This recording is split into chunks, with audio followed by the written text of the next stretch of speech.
Hi everybody, कैसे हैं? आशा है कि ठीक होंगे। हमने पिछले लेक्चर में ये सीखा था कि बायोलॉजी किसे कहते हैं और बायोलॉजी किन वर्डों से मिलकर के बना है। आज हम सीखेंगे कि सजीव तथा निर्जीव क्या है। सजीव तथा निर्जीव क्या है?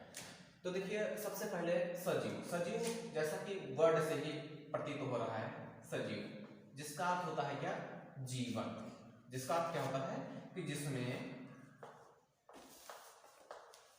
जीवन पाया जाता है, जीवन पाया जाता है।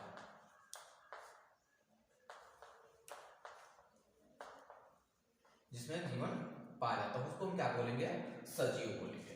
तो देखिए, यहां पर जो हमने बात बताई है कि जिसमें जीवन पाया जाता हो उसको क्या बोलेंगे? हम सजीव बोलेंगे। लेकिन यहां बात यह आ जाती है कि जीवन क्या है? What is life? जीवन क्या है? तो सर्वप्रथम यहां पर एक वैज्ञानिक थे जिनका नाम था हैक्सले। तो हैक्सले ने बताया हैक्सले ने बताया कि जीव द्रव्य, जो जीव द्रव्य होता है, जीव द्रव्य ही जीवन का सार है। जीव द्रव्य ही क्या होता है? जीवन का सार है। यहीं पर हम अगर बात कर लेते हैं कि जीव द्रव्य, अब यहां पर जो ये शब्द आया जीव द्रव्य, तो जीव द्रव्य शब्द के बारे में सर्वप्रथम 1835 ईस्वी में, कब? सन 1835 ईस्वी में किसने बताया था? तो डुजार्डिन। क्या नाम था? डुजार्डिन नामक वैज्ञानिक थे जिन्होंने सूक्ष्मदर्शी के माध्यम से, माइक्रोस्कोप के माध्यम से उन्होंने देखा और बताया। क्या बताया? जब कोशिकाओं का उन्होंने अध्ययन किया तो बताया कि इसमें कोई एक ऐसा पदार्थ है जो कणिकामय होता है और वही इनका जिम्मेदार होता है। तो जब उन्होंने इस बात पर ज्यादा कोशिश किया तो वहां पर एक और बात आई सामने पर कि अंत में जो वो यहाँ पर खोजा गया, क्या खोजा गया था? जो जीव द्रव्य था। लेकिन जीव द्रव्य के बारे में कोई भी चर्चा नहीं हुई। भाई आखिर है तो इसका नाम क्या है? जो नामकरण था वो सन 1840 ईस्वी में किसने किया था? तो पुरकिंजे ने किया था। किसने किया था? पुरकिंजे ने। तो यहीं पर इन्होंने क्या नाम दिया? पुरकिंजे ने नाम दिया। लेकिन नाम देने के बाद में यह अंत में जो बात सामने पर आई, यह जो हैक्सले नामक वैज्ञानिक थे उन्होंने इस पर विशेष अध्ययन किया और अंततः इन्होंने बताया कि जीव द्रव्य ही जीवन का सार है। यहां तक तो बात कंफर्म हो गई। लेकिन अब हम बात करते हैं कि जीव द्रव्य है तो जीव द्रव्य है क्या? तो देखिए, सबसे पहले हम जीव द्रव्य का जो संगठन है उस संगठन के बारे में हम देखते हैं। तो जीव द्रव्य में सबसे अधिक मात्रा में यदि हम बात करें कि जो प्रोटोप्लाज्म होता है इसमें क्या क्या चीजें पाई जाती हैं, तो देखिए H2O, यूं बोले कि पानी की मात्रा कितनी होती है? जल की जो मात्रा इसमें होती है वो 75 से 80% होती है। कितनी होती है? 75 से 80। वैसे मूलतः आप लोगों को कई स्थानों पर 75 से 85% तक मिलेगा। यहां पर अगर हम बात करते हैं प्रोटीन की, तो जो प्रोटीन है वो प्रोटीन आप में पाई जाती है 7.9। इसके बाद में यह कहने का अर्थ है कि 7 से 9% जो है ये क्या पाई जाती है? प्रोटीन पाई जाती है। इसके अलावा अगर हम बात करते हैं वसा की, तो वसा भी इसमें जो पाई जाती है वो वसा है 1 से 1.5% इसमें वसा पाई जाती है। 1 से 1.5% तक इसमें फैट पाया जाता है। इसके अलावा यदि हम बात करते हैं डीएनए की, तो डीएनए जिसका पूरा नाम डीऑक्सी न्यूक्लिक एसिड होता है, यह 0.7% पाया जाता है। 0.7% ही पाया जाता है इसमें डीएनए। यदि हम चेक करें इसमें किसके माध्यम से, यदि हम माइक्रोस्कोप के माध्यम से चेक करते हैं तो इसमें डीएनए की जो मात्रा प्रतिशत है वो 0.7%। यहीं पर अगर हम बात कर लेते हैं आरएनए की, आरएनए, तो ये आरएनए इसकी मात्रा जो होती है वो 0.4% होती है। यह आपका संगठन ये है। अब यहीं पर अगर हम बात कर लेते हैं तो ये इन्हीं एलिमेंट्स, ये जो एलिमेंट्स होते हैं ये किसमें होते हैं, जो जीव द्रव्य में पाए जाते हैं। जीव द्रव्य यदि हम बात करते हैं तो जीव द्रव्य के बारे में किसने बताया, तो यहीं पर हमने भी बात की थी कि वो हेक्सले थे। हेक्सले नामक वैज्ञानिक ने ही जीव द्रव्य के बारे में विस्तार किया, जीव द्रव्य के बारे में अच्छे से उन्होंने बताया, और बताया क्या कि जीव द्रव्य ही जीवन का सार है। और इसी के कारण यदि जीव द्रव्य जो है, जीव द्रव्य यदि किसी भी व्यक्ति के अंदर ना पाया जाए, किसी भी प्राणी के अंदर ना पाया जाए तो वह मृत होता है। जैसे कि लकड़ी है, कांच है, ये पंखा है, जो भी चीजें हैं ये सभी क्या है, जीव द्रव्य है। अब समझ में बात ये नहीं आ रही कि आखिर जीव द्रव्य होता तो होता कैसे है। तो देखिए, जब भी हम किसी सजीव प्राणी को क्या करते हैं, उसको हम यदि क्या करें, इसको कूटे, तो कूटने से क्या होता है कि इसमें से कोई ना कोई एक प्रकार का द्रव, एक प्रकार का एक द्रव निकलेगा, वही क्या कहलाएगा, जीव द्रव्य कहलाएगा। कहने का अर्थ है कि यदि आप सरसों के बीज लें तो उसको भी यदि प्रेस करें, कंप्रेस करेंगे तो उसमें से क्या निकलेगा, एक प्रकार का द्रव निकलेगा, जिसको हम किसकी संज्ञा देते हैं, जीव द्रव्य के। ये बोले कि हम क्या खाते हैं, तो सरसों से हम जीव द्रव्य ही खाते हैं। इसके साथ साथ में उसमें होते क्या होते हैं कि सरसों अधिकतर मात्रा में जो है प्रोटीन होता है, क्योंकि उसमें प्रोटीन की मात्रा, ये अलग की बात है जब हम आप लोगों को बताएंगे कि प्राणी जगत और इसके अलावा पादप जगत, इन दोनों में जब हम विविधता बताएंगे तो सारी चीजें निकल करके सामने आ जाएंगी। यहीं पर अगर हम बात कर लेते हैं तो देखिए, यह जीवन के तौर पर, तो देखिए जीवन जो होता है, यह जितने भी जीवित प्राणी होते हैं उन सभी को आवश्यकता किसकी होती है, तो H2O की होती है। अगर हम बात करें तो जीवन के अलावा, जीव द्रव्य के अलावा भी बहुत सारी ऐसी बातें होती हैं जो हम अगले चैप्टर में समझेंगे। तो आज हम जान रहे हैं क्या, जीव द्रव्य जान रहे हैं, और जीव द्रव्य में हमने जीव द्रव्य का संगठन बताया, और जीव द्रव्य के अंदर उपस्थित जो भी उसमें उपस्थित पदार्थ होते हैं उन पदार्थों के बारे में हमने अध्ययन किया। यहीं पर अगर हम बात कर लेते हैं तो प्राणी जो पाए जाते हैं ये दो टाइप के पाए जाते हैं। यहीं पर हम जो पहले जैसे कि हमारी जो हेडिंग है वो क्या है, सजीव तथा निर्जीव। तो सजीव हम इन संगठन, कहने का अर्थ ये है कि यदि ये पॉइंट जिनमें भी पाए जा रहे हैं, ये सभी पॉइंट जिनमें पाए जा रहे हैं उनको हम सजीव की संज्ञा, ये जो बोले कि जीव द्रव्य जिनमें पाया जाता है वो सजीव है, और जीव द्रव्य जिसमें नहीं पाया जाता वो क्या है, निर्जीव है।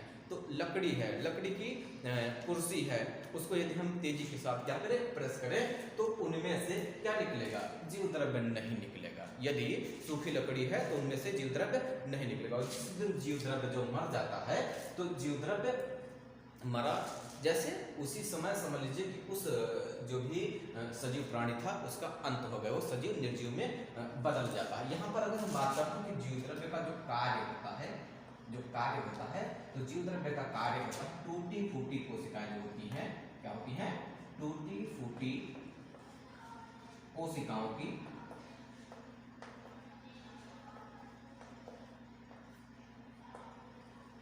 मरम्मत करना,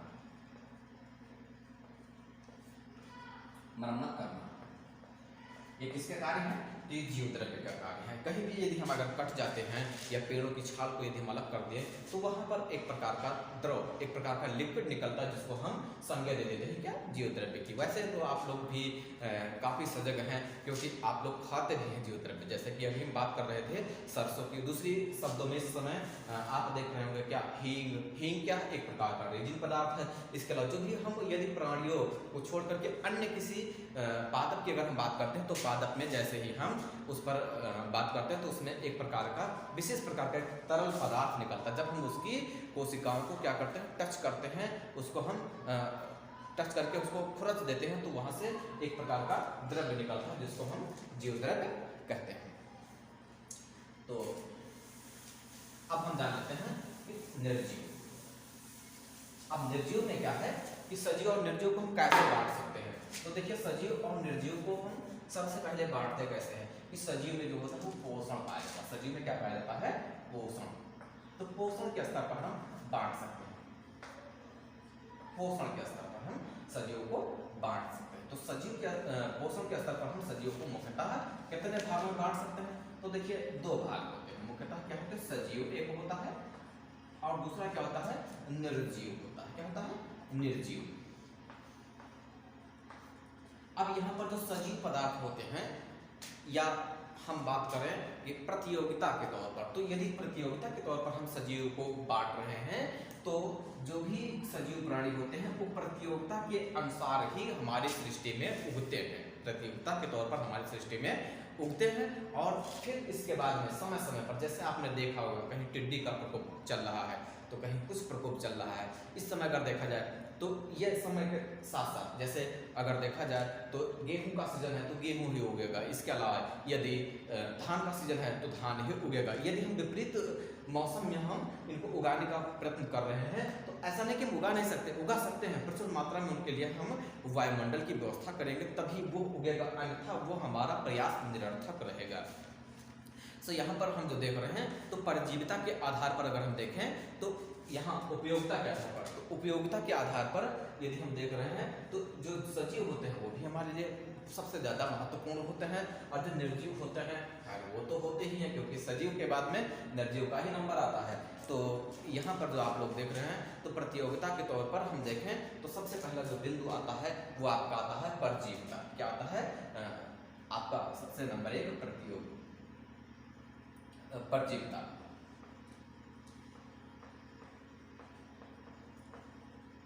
ये परजीविता।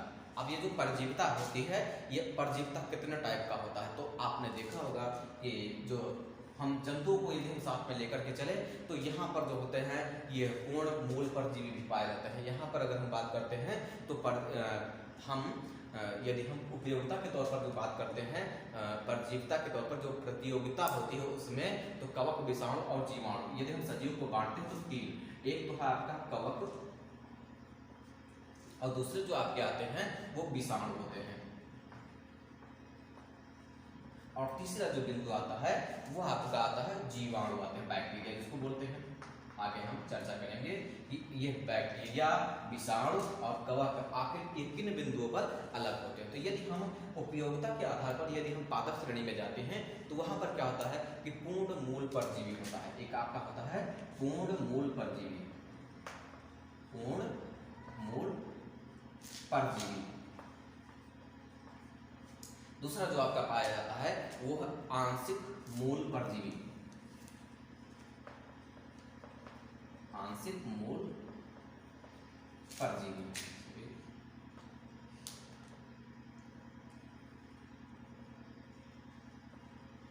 आंशिक मूल परजीवी। और तीसरा जो होता है वो होता है पूर्ण स्तंभ परजीवी। क्या होता है? पूर्ण स्तंभ परजीवी। इसके अलावा जो लास्ट होता है इसमें तो ये पूर्ण ही ना करके बल्कि आंशिक स्तंभ परजीवी।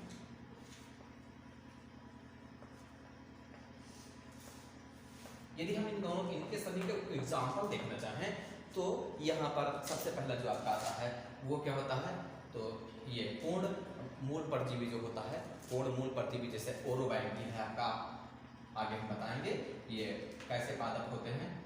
ओरोबैंकी है। ओरोबैंकी के बाद में आपका यदि बात होती है कि ये आंशिक मूल तो ये आपका चंदन होता है। चंदन जानते हैं आप लोग कि चंदन क्या होता है। इसके अलावा पूर्ण स्तंभ परजीवी की यदि हम बात करते हैं तो ये क्या होता है अमरबेल होता है, अमरबेल। और यदि हम तीसरी बात करते हैं कि आंशिक स्तंभ परजीवी जो होता है तो ये आंशिक स्तंभ परजीवी जिसको हम लोरेंथस बोलते हैं। क्या बोलते हैं? लोरेंथस।